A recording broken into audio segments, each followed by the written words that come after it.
Dhaka college ও city college শিক্ষার্থীদের মধ্যে ব্যাপক সংঘর্ষ, আহত 11 জন। সেনাবাহিনী ও পুলিশের হস্তক্ষেপে পরিস্থিতি নিয়ন্ত্রণে।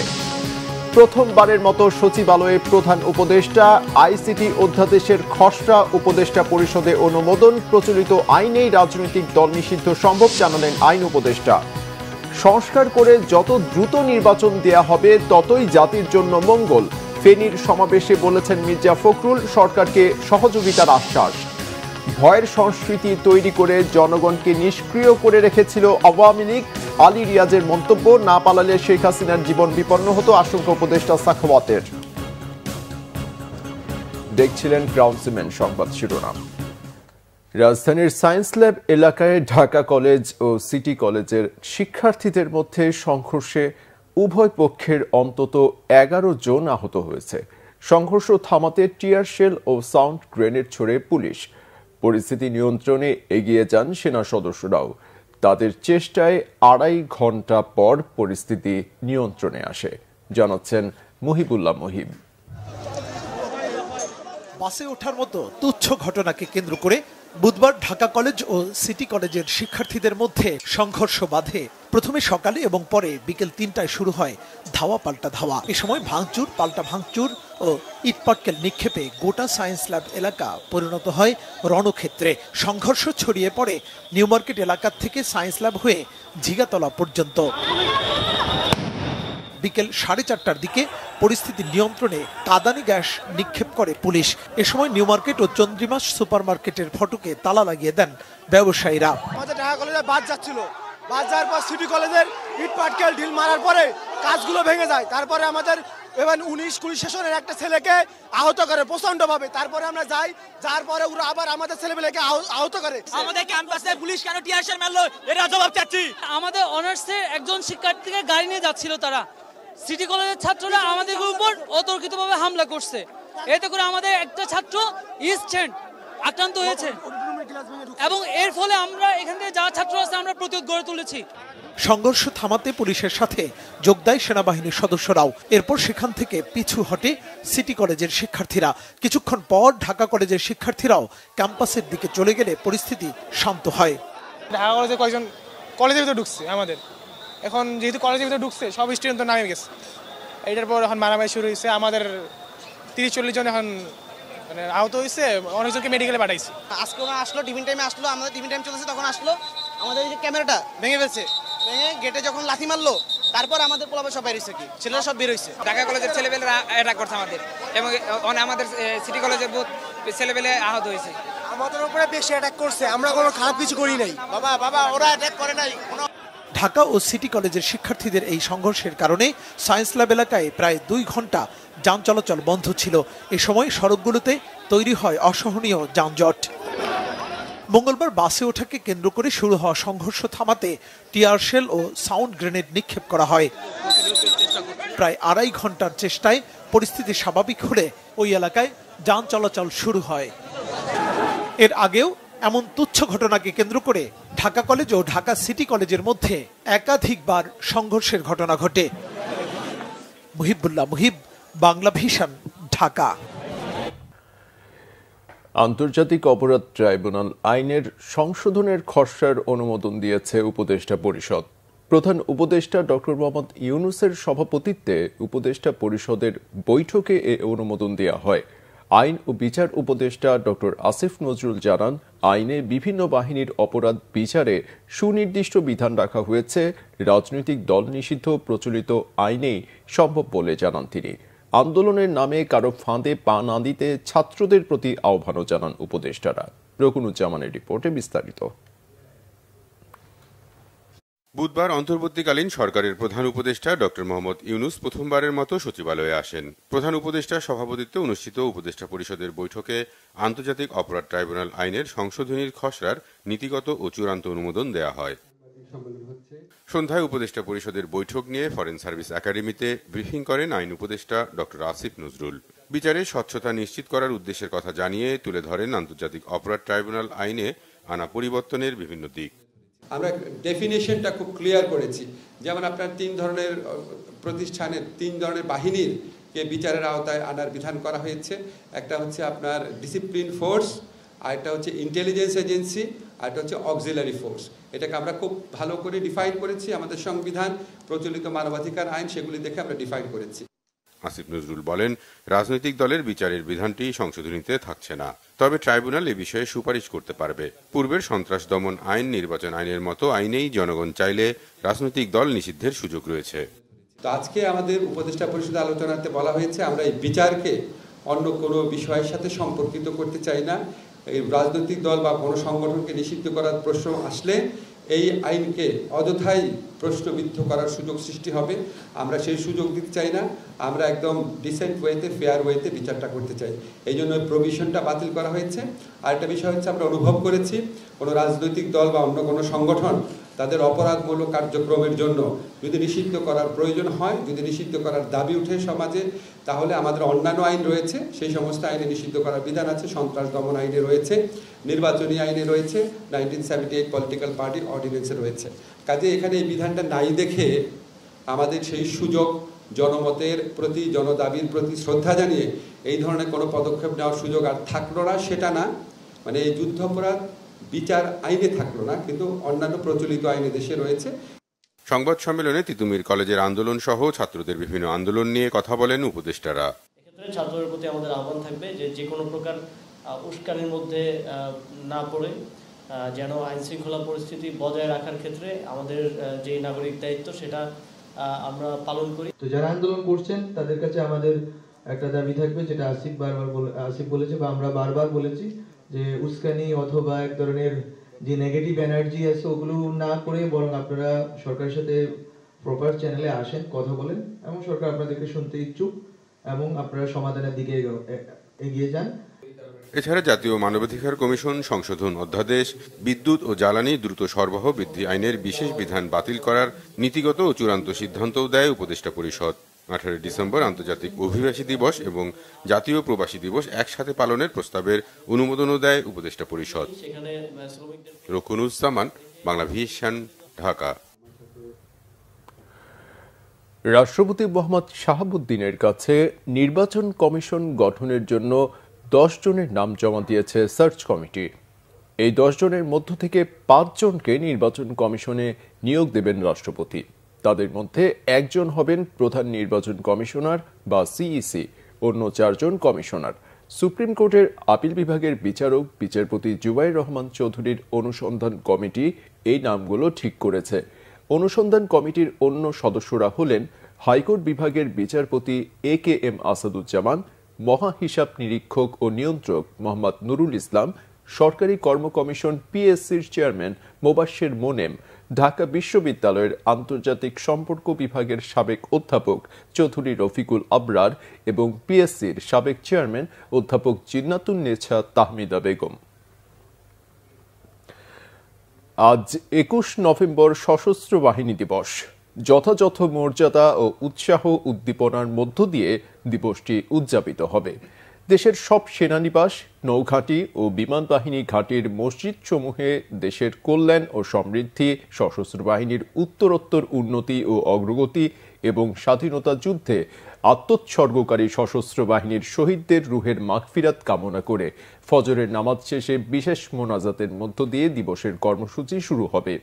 আন্তঃবাহিনী জনসংযোগ পরিদপ্তর ISPR এক বিজ্ঞপ্তিতে জানায়, 1971 সালের মহান স্বাধীনতা যুদ্ধে আত্মোৎসর্গকারী সশস্ত্র বাহিনীর সদস্যদের স্মৃতির প্রতি শ্রদ্ধা জানিয়ে রাষ্ট্রপতি ও প্রধান উপদেষ্টা সকালে ঢাকা সেনানিবাসের শিখা অনির্বাণে পুষ্পস্তবক অর্পণ করবেন।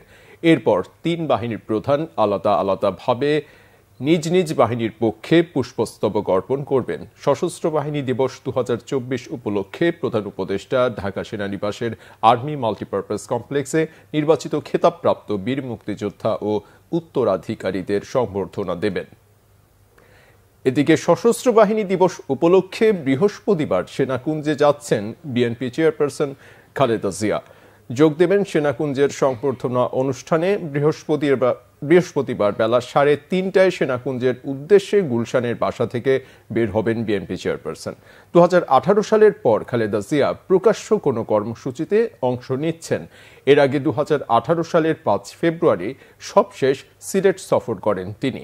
বিএনপি চেয়ারপারসনের একান্ত সচিব এবিএম আব্দুস সাত্তার এ তথ্য নিশ্চিত করেছেন। খালেদা জিয়ার পাশাপাশি 2009 সালের পর এবারই প্রথম বিএনপির ভারপ্রাপ্ত চেয়ারম্যান তারেক রহমানকে এই অনুষ্ঠানে আমন্ত্রণ জানানো হয়েছে। এবছর সশস্ত্র বাহিনী দিবসের অনুষ্ঠানে বিএনপির 26 জন আমন্ত্রণ পেয়েছেন। বিএনপি মহাসচিব মির্জা ফখরুল ইসলাম আলমগীর বলেছেন, সংস্কার কাজ শেষ করে দ্রুত সময়ের মধ্যে নির্বাচন দিলেই জাতির জন্য মঙ্গল। বিএনপি বর্তমান সরকারকে সহযোগিতা করতে চায় বলেও জানান তিনি। বলেন, রাজনৈতিক দলগুলোর সাথে আলোচনা করলে অন্তর্বর্তী সরকারের চলার পথ সহজ হবে। ফেনী থেকে রিপোর্ট করছেন আহমেদ সরওয়ার, সাথে ছিলেন প্রতিনিধি রফিকুল ইসলাম, ছবি তুলেছেন আরাই বাবুল ও মিরাজুল ইসলাম মামুন। দীর্ঘ 8-9 বছর পর প্রথমবারের মতো ছাগলনাইয়ায় স্বস্তিতে সমাবেশ করেছে বিএনপি। জাতীয় বিপ্লব ও সংহতি দিবস উপলক্ষে ফেনী 1 আসনে বিএনপি আয়োজিত এই সমাবেশে দুপুর থেকে এই অঞ্চলের নেতাকর্মী ও সাধারণ মানুষ আসতে থাকেন বিএনপি নেতাদের বক্তব্য শুনতে। বিকাল 3টার কিছু পরে বিএনপি মহাসচিব আসেন ছাগলনাইয়ার আদালত পাড়া মাঠের সমাবেশস্থলে। এই সময় সমাবেশে উপস্থিত বিএনপি চেয়ারপারসন বেগম খালেদা জিয়ার নিজ সংসদীয় আসনের জনগণ মির্জা ফখরুল ইসলাম আলমগীরকে করতালির মাধ্যমে স্বাগত জানায়। সমাবেশে মির্জা ফখরুল ইসলাম আলমগীর বলেন, ছাত্র জনতার আন্দোলনের মাধ্যমে ফ্যাসিস্ট সরকারের পতন হয়েছে, জনতার রুদ্ররোষে তাদের চলে যেতে হয়েছে। এরপর দেশের জনগণ কিছুটা স্বস্তিতে আছে, কিন্তু সবাই অধীর আগ্রহ অপেক্ষা করছে কখন তাদের গণতান্ত্রিক অধিকার ফিরে পাবে। 3 মাস পর হয়ে গেল, এই সরকারের কাছে আশা করেছিলাম তারা আমাদেরকে পথ দেখাবেন, একটা জনগণকে আশ্বস্ত করবেন যে এই সময়ের মধ্যে আমি সংস্কারগুলো কমপ্লিট করতে পারবো, আর এই সময়ের মধ্যে আমি নির্বাচনের একটা রোড ম্যাপ দেব। তো সেই রোড ম্যাপ আমরা বারবার চেয়েছি। আবারও বলছি যে অনুগ্রহ করে সংস্কার যেগুলো নির্বাচন কেন্দ্রিক সরকার সংস্কার প্রয়োজন, সেই সংস্কারগুলোকে দ্রুত করে যত দ্রুত নির্বাচন দেবেন ততই জাতির জন্য মঙ্গল। মির্জা ফখরুল বলেন, সরকার যত দেরি করবে ততই বিভিন্ন ঝামেলা মাথাচাড়া দিয়ে উঠবে। সরকারের দায়িত্ব যত দ্রুত সম্ভব জঞ্জাল সাফ করে সুষ্ঠু নির্বাচনের ব্যবস্থা করা। যতই নির্বাচন দেরি হবে ততই বেশি সমস্যাগুলো আরো বাড়বে। আপনারা দেখেছেন যে ফ্যাসিবাদ ভারত থেকে সুযোগ নিয়ে তারা জনগণকে বিভ্রান্ত করার চেষ্টা করছে। যে দেশে জনগণ বিভ্রান্ত হবে না, তাদের সমস্ত চক্রান্ত রুখে দেবে। কোনদিনই আর ফ্যাসিবাদকে তারা ফিরিয়ে আনবে না, অথবা কারা আধিপত্য তারা মেনে নেবে না। সমাবেশে বিএনপি নেতারা বলেন, আওয়ামী লীগ পালিয়েছে, ক্ষমতা থাকলে তারা বাঘ, না হলে ইঁদুর। আমার নেতা তারেক রহমানের মামলা এখনো প্রত্যাহার হয় নাই। ইউনূস সাহেব আপনার মামলা তো প্রত্যাহার হয়েছে, তারেক রহমানের মামলা অনতিবিলম্বে প্রত্যাহার করুন। আগামী দিনে যদি কোনো অপশক্তির সৃষ্টি হয়, এই ফেনী একের মানুষকে সাথে নিয়ে এই ফ্যাসিবাদদের মতো ওই অপশক্তিকে মোকাবেলা করব, এটাই হবে আজকের বিপ্লবে আমাদের অঙ্গীকার। এর আগে ফুলগাজী উপজেলার শ্রীপুরে বেগম খালেদা জিয়ার পৈতৃক বাড়িতে যান বিএনপি মহাসচিব। সেখানে তিনি বন্যায় ক্ষতিগ্রস্ত শিক্ষার্থীদের মাঝে শিক্ষা উপকরণ এবং অসহায় পরিবারের মাঝে গৃহ নির্মাণ সহায়তা প্রদান করেন। কেন্দ্রীয় ও ফেনী 1 আসনের বিএনপি নেতারা এ সময় তার সাথে ছিলেন। আহমেদ সরওয়ার, বাংলা ভিশন, ফেনী। সংবিধান সংস্কার কমিশনের প্রধান অধ্যাপক ডক্টর আলী রিয়াজ বলেছেন, বিগত 16 বছর দেশের স্বৈরশাসকের বিরুদ্ধে রাজনৈতিক দলগুলো প্রতিরোধের চেষ্টা করলেও ভয়ের সংস্কৃতি তৈরি করে জনগণকে নিষ্ক্রিয় করে রেখেছিল আওয়ামী লীগ সরকার। বিকালে ঢাকা বিশ্ববিদ্যালয়ের ইতিহাস বিভাগ আয়োজিত স্মারক বক্তৃতা ও বৃত্তি প্রদান অনুষ্ঠানে তিনি এ মন্তব্য করেন। ডক্টর আলী রিয়াজ বলেন, এর পাশাপাশি ক্রমাবনতিশীল অবস্থাকে গ্রহণের মানসিকতাও তৈরি করা হয়েছে।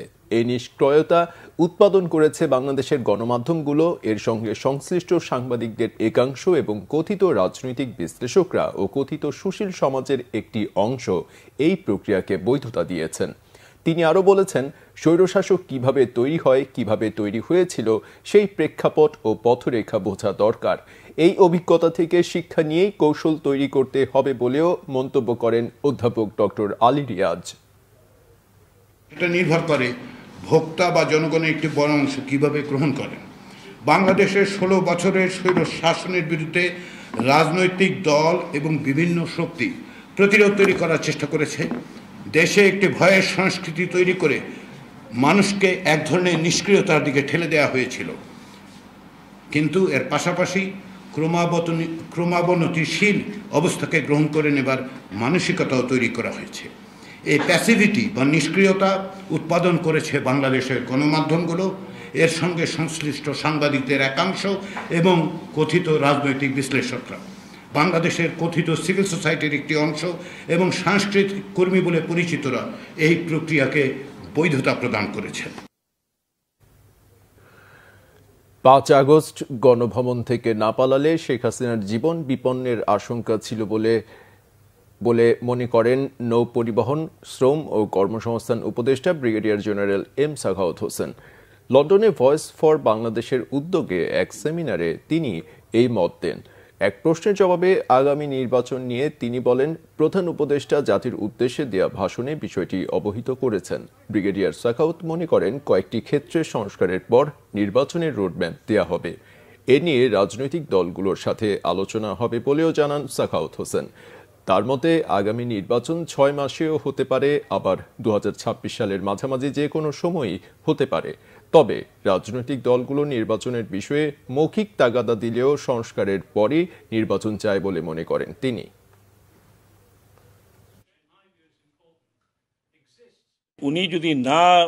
উনি যদি থাকতেন, she would have been torn apart by the people, and that is fact, and I give you a statement that যেইভাবে লোকজন ব্যারিকেড ভেঙে পুলিশ যখন সারেন্ডার করলো, the way they were coming to গণভবনে উনি আর যদি বারবার কিন্তু আর্মি চিফ বলছে that you have to decide in 45 minutes, তো within 45 minutes ওই গণভবনের দেয়াল ভেঙে যেত, and you have seen it.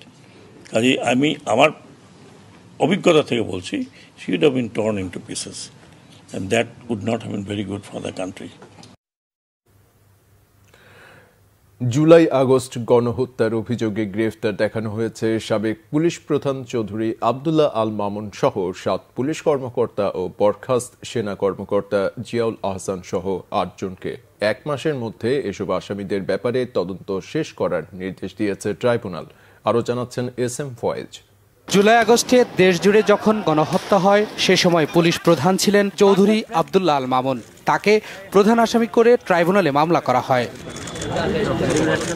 Chowdhury Abdullah Al Mamun বরখাস্ত সেনা কর্মকর্তা জিয়াউল আহসান সহ 8 জনকে মানবতাবিরোধী অপরাধ মামলায় গ্রেপ্তার দেখানো হয়। বুধবার সকাল 10টার দিকে প্রথমে ট্রাইব্যুনালে আনা হয় সাবেক আইজিপি মামুন ও আয়নাগরের মাস্টারমাইন্ড বরখাস্ত সেনা কর্মকর্তা জিয়াউল আহসানকে। পরে একে একে প্রিজন ভ্যান থেকে নামানো হয় মিরপুরের সাবেক ডিসি জসিমউদ্দিন মোল্লা, ঢাকা জেলার সাবেক এসপি আব্দুল্লাহ আল কাফি, এডিশনাল এসপি শাহিদুল ইসলাম, গুলশান থানার সাবেক ওসি মাজহারুল ইসলাম, যাত্রাবাড়ি থানার সাবেক ওসি আবুল হাসান ও ঢাকা উত্তর ডিবির সাবেক পরিদর্শক আরাফাতকে। আন্তর্জাতিক অপরাধ ট্রাইব্যুনালে শুনানি শুরু হয় সকাল 11টায়। শুনানিতে চিফ প্রসিকিউটর বলেন, পুলিশের সাবেক আইজিপি চৌধুরী আব্দুল্লাহ আল মামুন ছিলেন শেখ হাসিনার প্রধান সেনাপতি। তার পরিকল্পনা, নির্দেশনা ও সহযোগিতায় গোটা দেশে জুলাই আগস্টে হয়েছে গণহত্যা। নির্বিচারে গুলি চালায় পুলিশ। চৌধুরী আব্দুল্লাহ আল মামুন সাহেবের বিরুদ্ধে superior command responsibility, planning, preparation, order, complicit, এই সমস্ত বিষয়ে আইনের যে সমস্ত ধারাগুলো প্রযোজ্য তার ক্ষেত্রে সেই বিষয়ে তার বিরুদ্ধে অভিযোগ তদন্ত সংস্থা দিয়েছেন। সেই অভিযোগে আমরা বলেছি তাকে তদন্ত শেষ না হওয়া পর্যন্ত গ্রেপ্তার রাখা প্রয়োজন। তারা যে অপরাধগুলো করেছে এগুলো শয়তানও করতে ভয় পাবে। প্রত্যেকটা অফিসারের ব্যাপারে সুনির্দিষ্ট যে সমস্ত অভিযোগ ছিল সেগুলো আমরা সুনির্দিষ্টভাবে তুলে ধরেছি, আন্তর্জাতিক স্ট্যান্ডার্ড ফলো করে। সমস্ত ডিজিটাল এভিডেন্স, লাইভ এভিডেন্স এমনভাবে আমরা আদালতের সামনে প্লেস করব, ক্রিস্টাল ক্লিয়ারভাবে অপরাধীরা জানতে পারবে তাদের কি অপরাধ ছিল। ন্যাশনাল টেলিকমিউনিকেশন মনিটরিং সেন্টারের দায়িত্বে থাকা বরখাস্ত মেজর জেনারেল জিয়াউল আহসান কিভাবে ইন্টারনেট বন্ধ করে গণহত্যা উস্কে দেন তা আন্তর্জাতিক অপরাধ ট্রাইব্যুনালে তুলে ধরা হয়। জিয়াকে কসাই রাদভানের সঙ্গে তুলনা করেছে তদন্ত সংস্থা। এ সময় জিয়াউল আহসানের বোন নাজমুন নাহার ট্রাইব্যুনালের বিচারকে মিডিয়া ট্রায়াল বলে দাবি করেন। আয়নাঘর নামক যে একটা ভয়ঙ্কর তথ্য, সেই তথ্যটা নিয়ে যে মিডিয়া যে ট্রায়ালটা করছে সেই ট্রায়ালটা ওনার পরিবারের জন্য এবং ওনার জন্য অত্যন্ত মর্মান্তিক।